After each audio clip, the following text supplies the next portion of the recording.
Hello everybody and welcome to another episode of Pedal versus Pedal.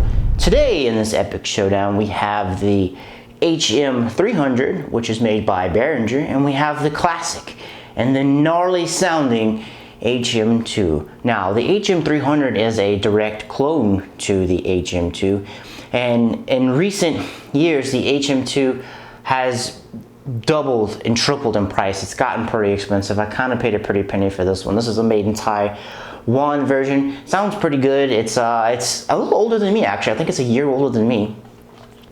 And it sounds really great. So what we're gonna see today, we're gonna see if the vastly cheaper HM300 can keep up with the legendary HM2. All right, let's get things wired up and see how these bad boys sound.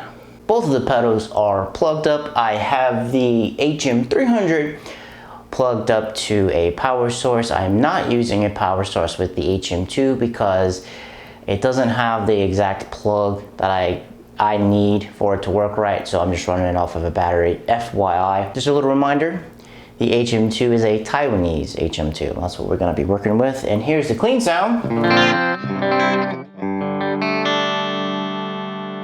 And as you can see on pedal cam, I have everything at 5 o'clock. Let's check out the Magenta Beast first.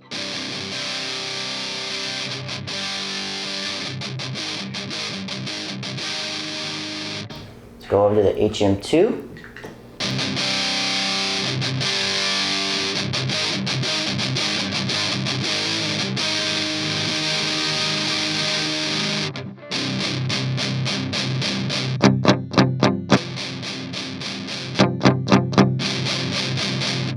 First things that I can hear right off the bat is the HM2 appears to be a little bit louder. So let's turn up the HM300 and put that about like right, let's put it right there. Let's see if that equalizes the volume. Oops, gotta turn up my volume on my guitar.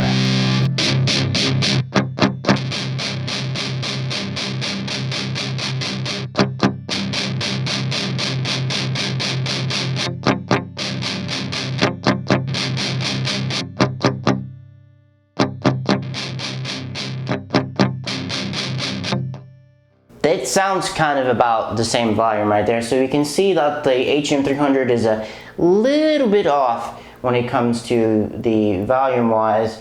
Alright, we all know where these pedals sound their best, and that is when everything is cranked. And here at Pedal versus Pedal, we like to crank things. We like to crank them hard. So both pedals are fully cranked up. Let's see what they sound like. Let's start with the HM300 first.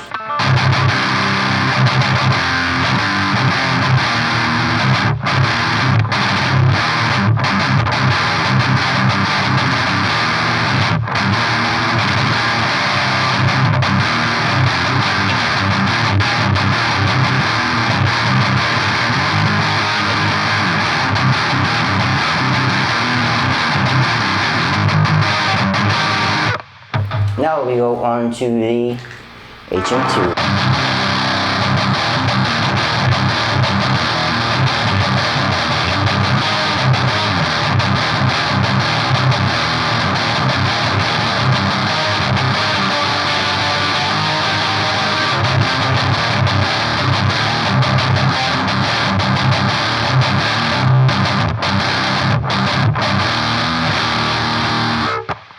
Now I'm going to bounce back and forth between them so we can kind of get a feel of how they sound when they're cranked.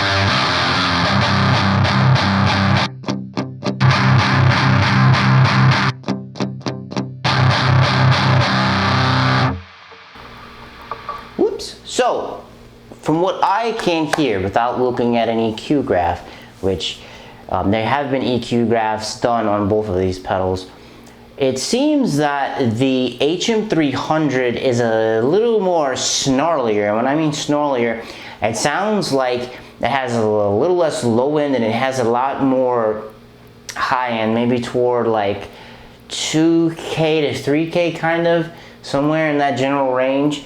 And it kind of sounds uncontrolled. It just kind of sounds really wild. But the HM2, on the other hand, it's a little bit darker and it doesn't have as much bump up in the high end, so it does sound a little bit better. On another one of these videos that I've seen, someone was saying that they could get the HM300 to sound like the HM2 if they mess with the distortion knob. So I kind of want to put that to a test right now.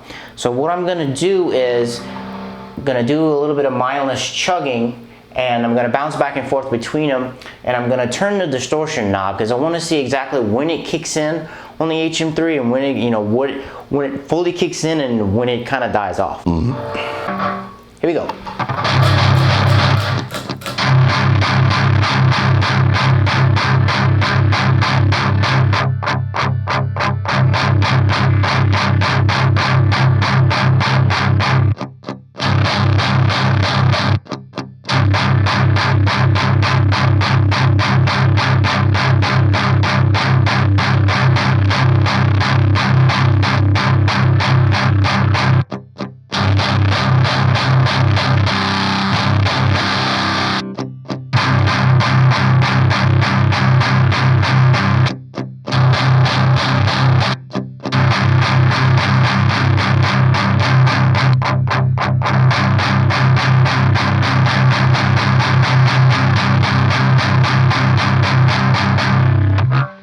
I find right around here on the distortion, this is kind of where the HM3 sounds the best, because HM300, excuse me, I think I said HM3, that's the hyper metal. The HM300, I find the more you push this right here, it kind of, the snarliness that, the grindiness that the HM2 has, the snarliness, it kind of has it all the way through, but I find that like, it comes in at the wrong point is what I'm trying to say on the HM300. It kicks in too late, and then when it kicks in, there's a little bit of a brightness boost in there.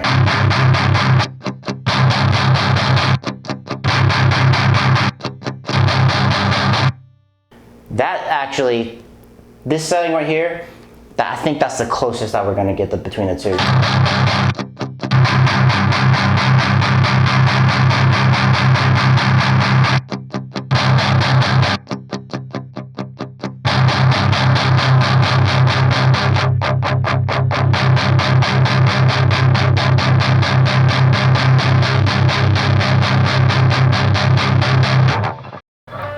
And right towards the end on the HM2 is when the snarliness kicks in, the raspiness, the grindiness, if you want to call it that. Plenty of adjectives.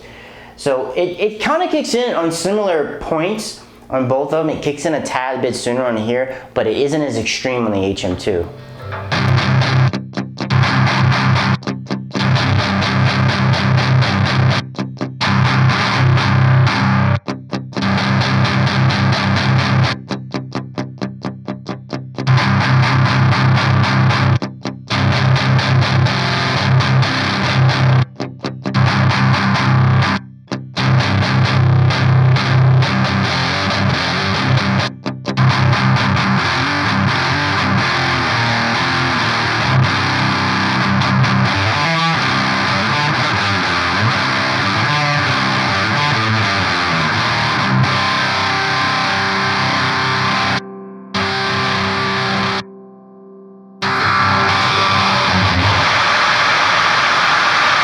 They're both on.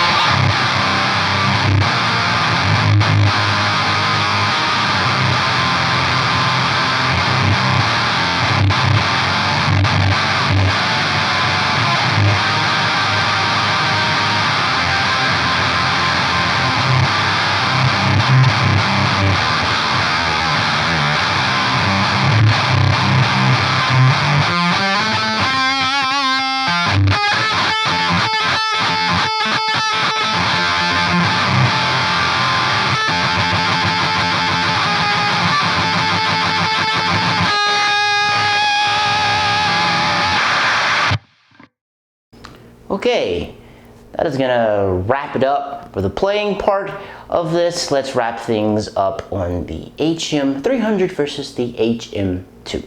So what have we gathered from our test? What we have gathered is that the HM300 does sound a lot like the HM2, but there are a lot of differences in there. As I was saying before when we were playing them, the HM300 sounds a little bit more gnarlier. It has a little bit more high end in it. I swear the HM2 is a little bit more controlled and it sounds a little bit darker.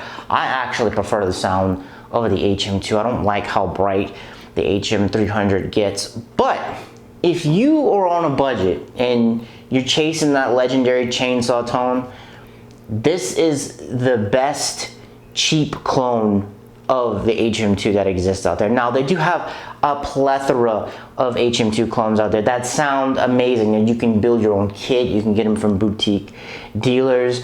I mean, you can probably get your favorite pedal builder to build you one. I mean, there's some that just have volume knobs on them, and they don't even have all these knobs you're gonna mess with. It's just wide open the whole time.